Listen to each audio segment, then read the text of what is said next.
வணக்கம் நேர்களே, இது ஷர்மிளா டாக்கீஸ். நான் உங்கள் டாக்டர் ஷர்மிளா. நம்ம நிதியமைச்சர் நிர்மலா சீதாராமன் நாம ஒரு கேள்வி கேட்டா நம்மள அசர வைக்கிற மாதிரி ஒரு பதில் சொல்லுவாங்க.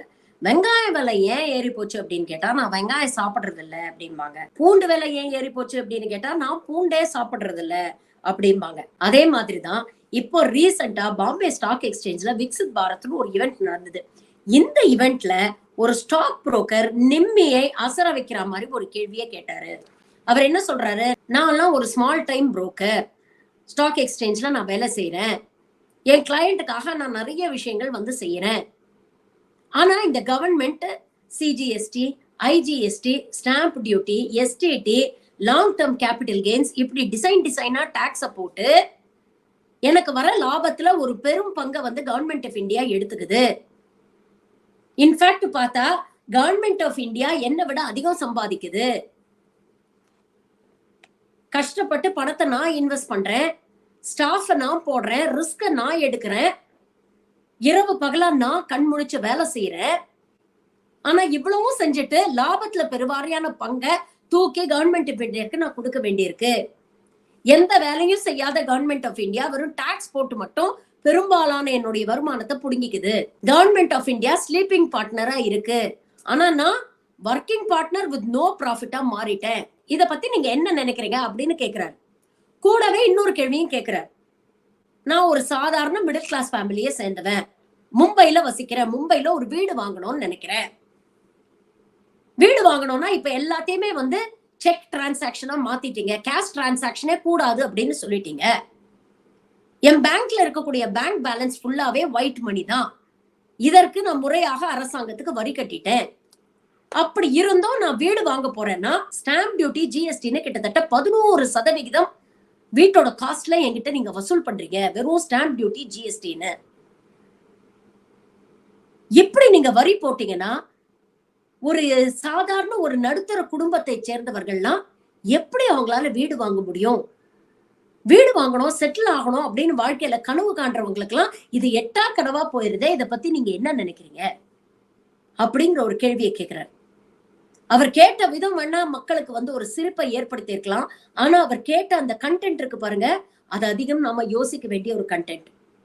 ஆனா சிரிப்போட சிரிப்பா நம்ம நிதி அமைச்சரும் அதை சிரிச்சுக்கிட்டே அப்படியே நழுவி கடந்து போயிட்டாங்க.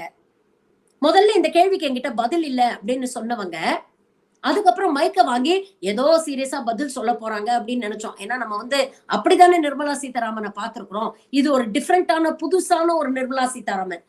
வழக்கமா பாத்தீங்கன்னா மீடியா ஆளுங்க கேள்வி கேட்டீங்கன்னா அப்படியே வள்ளுன்னு எரிஞ்சு விழுவாங்க, இல்ல எடக்கு முடக்கா ஏதாவது சொல்லுவாங்க. இந்த தடவை கொஞ்சம் டிஃப்ரெண்டான இமோஷன்ஸை பார்க்க முடிஞ்சது. என்னன்னா அவங்களுக்கு கேள்விக்கு பதில் தெரியல, அவங்களால கேள்விக்கு பதில் சொல்ல முடியல. என்ன சொல்லி ஜஸ்டிஃபை பண்ணுவாங்க? எதுக்கு இவ்வளவு வரி போடுறீங்க அப்படின்னு கேக்குறாங்க. என்ன சொல்லி ஜஸ்டிஃபை பண்ணுவாங்க? பதில் தெரியல, பதில் சொல்ல முடியல அப்படின்னு அந்த நேரத்துல அவங்க சொல்றாங்க, நீங்க ஸ்லீப்பிங் பார்ட்னர்னு கவர்மெண்ட் ஆஃப் இந்தியாவை சொல்லிட்டீங்க, ஒரு ஸ்லீப்பிங் பார்ட்னர் எப்படி இங்க உட்கார்ந்துட்டு உங்களுக்கு பதில் சொல்ல முடியும் அப்படின்னு சொல்லி அந்த கேள்வியை கடந்து போறாங்க. A sleeping partner cannot answer sitting here. ஒரு பொறுப்பான பதில் வர வேண்டாமா? நீங்க வரி போடுறீங்கன்னா ஒண்ணு அந்த வரி நாங்க நியாயமா தான் போடுறோம், இது அதிகம் இல்ல, நியாயமான வரியை தான் நாங்க போடுறோம் அப்படின்னு அதுக்கான விளக்கத்தை நீங்க கொடுக்கணும். அப்படி உங்களால விளக்கத்தை கொடுக்க முடியலன்னா நீங்க அதிகமா வரி போடுறீங்க அப்படிங்கறது தானே அர்த்தம். அப்போ அந்த நபர் சொன்ன குற்றச்சாட்டை நீங்க ஏத்துக்கிறீங்க அப்படின்னு தானே ஆகுது. இவங்க என்னைக்கு நடுத்தர வர்க்கத்தை பத்தியோ இல்ல ஏழை எளிய மக்களை பத்தியோ கவலைப்பட்டிருக்காங்க? Tax the rich and give to the poor அப்படிங்கறது மாதிரி tax the poor and give to the rich அப்படிங்கறது தானே 10 வருஷமா பாஜக அரசாங்கம் செஞ்சிட்டு இருக்கு. கார்பரேட்டுகள் பல லட்சம் கோடி நீங்க தள்ளுபடி பண்ணுவீங்க, ஆனா ஏழை விவசாயிகளோட கடனை தள்ளுபடி பண்ண மாட்டீங்க. கார்பரேட்டுகள் லட்சக்கணக்குல கோடி கணக்குல அடிச்சுட்டு வெளிநாட்டுல போய் செட்டில் ஆயிடுறாங்க. ஆனா அதை ஈடு கட்டுறதுக்கு நாம மேலும் மேலும் வரி கட்டிட்டு இருக்கோம். நமக்கு ரேட் ஆஃப் இன்ட்ரெஸ்ட் ஜாஸ்தி பண்றாங்க. என்னைக்கு ஏழை எளிய மக்களை பற்றி இந்த பாஜக அரசாங்கமோ இல்ல இந்த நிதி அமைச்சரோ கவலைப்பட்டிருக்காங்க? இந்த விஷயம் சமூக வலைதளங்கள்ல ரொம்ப வைரலாகி கடுமையான கண்டனங்களை பதிவு பண்ணிட்டு இருக்காங்க நெத்திசன்கள். ஆனா இந்த விஷயம் அடங்குறதுக்குள்ள இன்னொரு சர்ச்சையில இந்த அம்மா மாட்டிட்டு இருக்காங்க. அதாவது இவங்க ரொம்ப சிம்பிளாமா, ரொம்ப தன்னடக்கம் மிக்க ஒரு பெண்மணியாமா. 10 வருஷமா நிதியமைச்சரா இருந்தாலும் பாருங்க, நான் வந்து எவ்வளவு சிம்பிளா இருக்கேன். நான் எப்படி மக்களோட மக்களா இருக்கேன் அப்படிங்கறத மக்களுக்கு காட்டணுங்கிறதுக்காக இந்த அம்மா டெல்லி மெட்ரோல டிராவல் பண்றாங்க. எப்படி? கேமராவோட டெல்லி மெட்ரோல டிராவல் பண்றாங்க. கூட கேமராமேன் அதை ஷூட் பண்ணி சமூக வலைதளங்கள்ல போட்டு பாத்தீங்களா, நாட்டுடைய நிதியமைச்சர் எவ்வளவு சிம்பிளா இருக்கிறாங்க, எவ்வளவு தன்னடக்கத்தோட இருக்கிறாங்க, எவ்வளவு சாஃப்டா இருக்கிறாங்க அப்படின்னு இந்த வீடியோவை வைரல் பண்ணி இந்த சங்கிகள்லாம் இங்க புலகாங்கிதம் அடைஞ்சிட்டு இருக்குங்க. 10 வருஷமா நாட்டுடைய நிதியமைச்சரா இருக்கிறீங்க. இன்னைக்குதான் டெல்லி மெட்ரோல டிராவல் பண்ணணும்னு உங்களுக்கு தோணுச்சா? இதுல அங்க ஒரு அம்மா கேஷுவலா வராங்களாமா, ஏதோ இவங்களுக்கு முன்பின் தெரியாதவங்க ரொம்ப கேஷுவலா வராங்களாமா. வந்து அப்படியே நிர்மலா சீதாராமன் தோல்ல தட்டி I am a huge fan of yours அப்படின்னு சொல்றாங்க.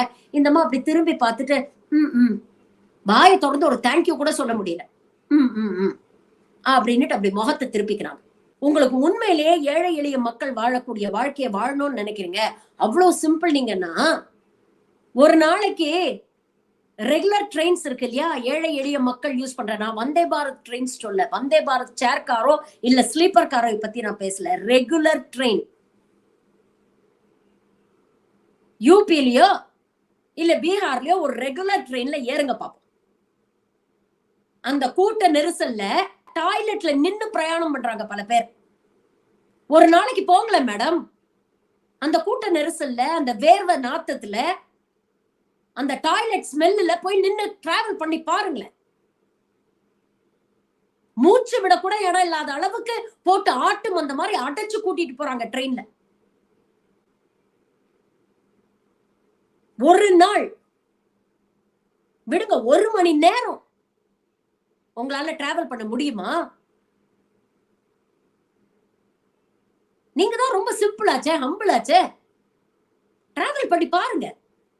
அப்பதான் இன்னைக்கு நாட்டுல இருக்கக்கூடிய ஏழை எளிய மக்கள் எவ்வளவு கஷ்டப்படுறாங்க அப்படிங்கிறது உங்களுக்கு தெரியும். நிர்மலா சீதாராமன் ஒரு 10 நிமிஷம் மெட்ரோல நின்னா சங்கிகளுக்கு எல்லாம் அப்படியே ரத்த கண்ணீர் வடிக்கிறாங்க. ஐயோ ஐயோ பாருங்க, ஒரு சீனியர் சிட்டிசன் அவங்களுக்கு எழுந்து ஒரு சீட்டு கொடுக்க கூட மனிதம் இல்ல. நிர்மலா சீதாராமன் நின்னுகிட்டே டிராவல் பண்ணாங்க அப்படிங்கிறதுக்காக ஓவராலா வருத்தப்படாதீங்க. கேமரா கட்டுன்னு சொன்னோம்னா அந்த அம்மா உட்கார்ந்து போயிருக்கும். அதெல்லாம் நம்ம கண்ணுக்கு வீடியோ போட்டு காட்ட மாட்டாங்க. இப்படிப்பட்ட டிராமா கம்பெனிக்கு மீண்டும் ஓட்டு போட்டு ஆட்சியில கொண்டு வந்து உட்கார வைக்க போறீங்களா? இப்படிப்பட்டவங்க மீண்டும் ஒரு முறை ஆட்சிக்கு வந்தா ஏழை எளிய மக்கள், நடுத்தர வர்க்க மக்களுடைய நிலைமை என்ன அப்படிங்கறத கொஞ்சம் யோசிச்சு பாருங்க.